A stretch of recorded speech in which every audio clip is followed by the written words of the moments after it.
இது அரசியல் சாசனத்துக்கு மீறிய செயல். எக்ஸிக்யூட்டிவ் அத்தாரிட்டி கவர்னருக்கு கிடையாது.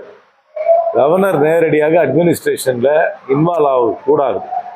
அவர் அரசியல் சாசனத்தை மதித்து நடக்க வேண்டும். ஆனால் வாடிக்கையாக பாஜக நியமிக்கும் அத்தனை ஆளுநர்களும் அரசியல் சாசனத்தை மதிக்காமல் தாங்கள் என்னமோ கலோனியல் கவர்னர் அப்படி நினைத்து கொண்டு செயல்பட்டு கொண்டிருக்கிறார்கள். இது ஜனநாயகத்துக்கு நல்லது கிடையாது. அதிமுக ஒரு பாரம்பரியமான கட்சி. தமிழ்நாட்டு ஜனநாயகத்துக்கு அதிமுக தேவை. அதிமுக என்ற கட்சி பல ஆண்டுகள் தமிழ்நாட்டை ஆண்ட கட்சி. அதோடைய சின்னம் எல்லாருக்கும் நல்ல அறிமுகமான சின்னம். ஆளுமை மிக்கவர்கள்லாம் அந்த கட்சிக்கு தலைவராக இருந்திருக்கிறாங்க. ஆனால் கடந்த 4 தேர்தலில் தொடர்ச்சியாக தோல்வி அடைந்ததுனால அவர்களுக்கு அந்த கட்சியில் இருப்பவர்களுக்கு அந்த கட்சி மீது நம்பிக்கை இல்லாமல் அந்த கட்சியை விட்டு செல்வது எனக்கு வருத்தம் அளிக்கிறது. அந்த கட்சி ஆரோக்கியமாக இருப்பது தமிழ்நாட்டுக்கு நல்லது. இன்றைக்கு இருக்கும் தமிழ்நாடு அரசாங்கத்துக்கு தலைமை தாங்கும் தாவேகாவுக்கு புதிதாக யாரும் தேவையில்லை. நான் ஏற்கனவே சொல்லியிருக்கேன், அவங்க ரிலாக்ஸ்டா 5 வருஷம் ஆட்சி செய்யலாம். அவங்களுக்கு நம்பர் இருக்கு, அவங்களுக்கு மெஜாரிட்டி இருக்கு. அவங்க கிட்டேயே 107 பேர் இருக்காங்க. அப்புறம் அதிகாரப்பூர்வமாக சில கட்சிகள் அவளுக்கு காங்கிரஸ் கட்சி, விடுதலை சிறுத்தைகள், கம்யூனிஸ்ட், முஸ்லீம் லீக் எல்லாம் ஆதரவு தரும். அதனால அவங்களுக்கு வேற யார்கிட்டையும் ஆதரவு வேணும்னு அவசியம் கிடையாது. 5 ஆண்டுகளுக்கு திரு விஜய் அவர்கள் தான் முதலமைச்சராக இருக்க போகிறார். இந்த அரசாங்கத்திற்கு தலைமை தாங்க போவது தாவேகா தான்.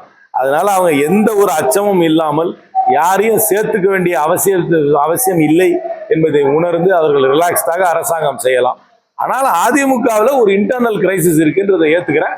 ஆனால் தமிழ்நாட்டுக்கு அதிமுக ஒரு ஆரோக்கியமான அரசியல் கட்சியாக இருப்பதுதான் நல்லது என்பது என்னுடைய கருத்து. வைகோவோட கட்டிங் கமிஷன் கரப்ஷன் திமுக மேலான விமர்சனத்தை எப்படி பாருங்க? நான் 2 எலெக்ஷன் டிஎம்கே கூட தான் நின்று ஜெயிச்சேன். அவங்களுடைய இந்த கூட்டணியில தான் நான் ஜெயிச்சேன். எங்க கட்சி ஓட்டு அவங்க கட்சிக்கு போச்சு, அவங்க கட்சி ஓட்டு எங்களுக்கு வந்துச்சு. அந்த சாப்டர் ஓவர். இப்ப போய் அவர்களை போய் நான் விமர்சனம் பண்றதுக்கு நான் தயாரா இல்லை. குறை நிறைகள் எல்லா அரசாங்கத்திலும் இருந்திருக்கும். எல்லா கட்சிகளுக்கும் இடையே இருக்கும் உறவுகள்ல சிலது பிளஸ் இருக்கும், சிலது மைனஸ் இருக்கும். எங்களுக்கும் சில குறைகள் இருந்திருக்கும், சிலது அதனால ஆனா அதே வேளையில நாங்களும் பெனிஃபிட் ஆயிருக்கிறோம். அதனால அதை தாண்டி இப்ப வந்துட்டோம், அடுத்த கட்டத்துக்கு வந்தாச்சு. அதனால இப்ப போய் திராவிட முன்னேற்ற கழகத்தை நான் விமர்சனம் செய்வதற்கு நான் தயாராக இல்லை. கரூர் தேர்தல் சம்பவத்துல பழுதேற்காமல் விட மாட்டோம் ஆதரவு நான் சொல்றாரு. கரூர் தேர்தல் சம்பவத்துல நாங்க காவல்துறையை வச்சுதான் அந்த சரித்திரத்தை திமுக செஞ்சிச்சு, இதுக்கு பழுதேற்காமல் விட மாட்டோம்னு விமர்சனம் பண்ணாங்க. அதை நீங்க எப்படி பாக்குறீங்க? அரசாங்கத்துல இருப்பவர்கள் யாரும் பழியெல்லாம் தீக்கிறதுக்கு பதவிக்கு அவங்க தீக்கிறேன் அப்படின்லாம் சொல்லிட்டு வரக்கூடாது. அரசாங்கத்துக்கு வந்தாச்சுன்னா கொஞ்சம் ஸ்டேட்ஸ்மேன் லைக்கா இருந்து இங்க ஆக்கப்பூர்வமான திட்டங்களை அமல்படுத்துவதில் தான் அவன் கவனம் செலுத்த வேண்டுமே தவிர பழி தீக்கிறேன் என்று சொல்வது அரசாங்கத்திற்கு அழகு அல்ல. மேகதாது விவகாரத்தில் ஒரு செங்கலை கூட எடுத்து வைக்கிறதுக்கு அனுமதிக்க மாட்டோம்னு தமிழ்நாடு காங்கிரஸ் கமிட்டி நாங்க தமிழ்நாட்டை பொறுத்த வரைக்கும் எல்லா அரசியல் கட்சிகளும் ஒரே கருத்துல தான் இருக்கிறோம். தமிழ்நாட்டுடைய கிடைக்க வேண்டிய நதி நீர் எந்த அளவிலும் குறையக்கூடாது.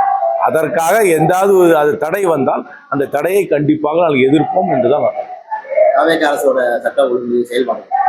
அவங்க என்ன ஆட்சிக்கு 60 நாள் கூட ஆகலை. அந்த கட்சியில இருப்பவர்கள்ல 100க்கு மேற்பட்டோர் முதல் முறையாக சட்டமன்ற உறுப்பினர் ஆகியிருக்காங்க.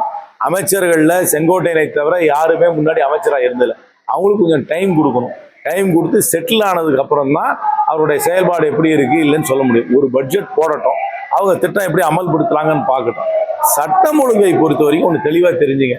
தனிநபர் செய்யும் குற்றங்கள், அதாவது ஆசா பாசத்துக்காக கிரைம் ஆஃப் பேஷனை எந்த காவல்துறையாலையும் தடுக்க முடியாது. அது சம்பவம் நடந்தா விசாரிச்சு தண்டனை வாங்கி கொடுக்கலாமே தவிர அந்த ஆசாபாசத்துக்காக நடக்கும் எந்த ஒரு குற்றத்தையும் எந்த காவல்துறையாலும் தடுக்க முடியாது. அதனால இந்த அரசாங்கத்துல கூடி போச்சு, அந்த அரசாங்கத்துல குறைஞ்சு போச்சு எல்லாம் சொல்ல முடியாது. ஆனா இந்த அரசாங்கம் இந்த 60 நாள் கூட ஆகல. அவங்களுக்கு டைம் கொடுக்கணும், அவகாசம் கொடுக்கணும். அவங்களுடைய அமைச்சர்களும் இன்னும் அட்மினிஸ்ட்ரேட்டிவ் கிரிப் வரது அவங்களுக்கு டைம் ஆகும். யாரா இருந்தாலும் கொஞ்சம் நேரம் ஆனதுக்கு அப்புறம் தான் அரசாங்கம் அதை நெளிவு சுழிவுலாம் புரியும். அதனால அவங்களுக்கு அவகாசம் கொடுத்து தான் இதை விமர்சனம் பண்ணணும். இது கிரிக்கெட் மேட்ச் கிடையாது. பால் டு பால் காமெண்ட்ரி கொடுத்துட்டே வர முடியாது. ஒரு பட்ஜெட் போடட்டும், பட்ஜெட் அமல்படுத்தட்டும்.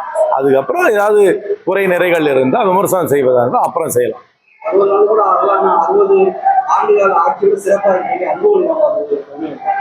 இல்லை, அவருக்கு இருக்கிற ஒரு டீப் இன்சைட் எனக்கு இல்லை. எனக்கெல்லாம் நிறைய டைம் வேணும் சொல்றதுக்கு. அந்த மாதிரி திமுக தாவேகா குதிரை பேர விமர்சனம் இல்லை. இந்த ராஜினாமாக்களை நான் வரவேற்கவில்லை. இது அங்க வாக்களித்த மக்களை ஏளனப்படுத்துவதாக பார்க்கிறேன். அதுவும் தேர்தல் முடிஞ்சு 2 மாசத்துக்குள்ள ராஜினாமா பண்றது தேவையில்லாதது. தாவேகாவுக்கு புதிய நபர்கள் தேவையே கிடையாது. அதான் திருப்பி திருப்பி சொல்றேன். அவங்க கான்பிடண்டா இருக்கலாம். 5 வருஷம் விஜய் தலைமையில தாவேகா ஆட்சி செய்யும். அதை யாரும் அவங்க கிட்ட இருந்து ஆட்சியில இருந்து யாரும் வெளியே போறது இல்லை. வெளியே இருந்து அவங்களுக்கு ஆதரவு கொடுக்க வேண்டியது அவசியமும் கிடையாது. அதனால அவங்க அந்த அச்சத்தை விட்டு அவர்களுக்கு இருக்கும் நபர்களை வைத்து என்னை பொறுத்த வரைக்கும் ரிலாக்ஸ்டாக நிலையான ஆட்சி 5 ஆண்டுகள் தர முடியும். அந்த நம்பிக்கையோடு அவர்கள் ஆட்சி தர வேண்டும் என்று கேட்டுக்கொள்கிறேன்.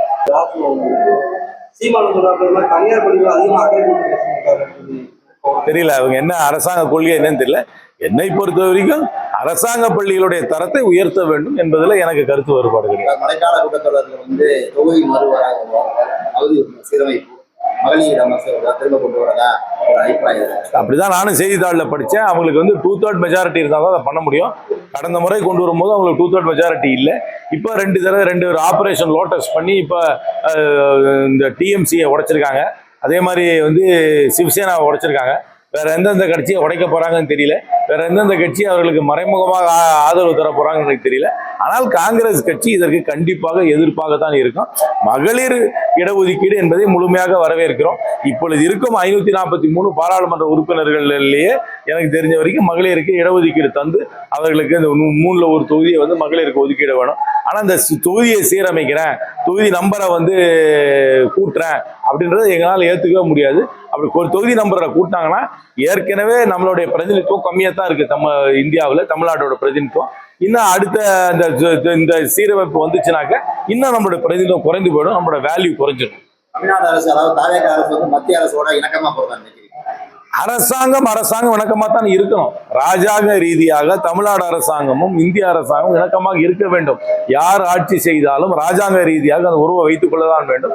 அந்த உறவுல அரசியல் ரீதியாக கருத்து வேறுபாடு இருக்கலாம். ஆனா அரசாங்கத்துக்கும் கண்டிப்பாக உறவு இருந்து தான் ஆக வேண்டும்.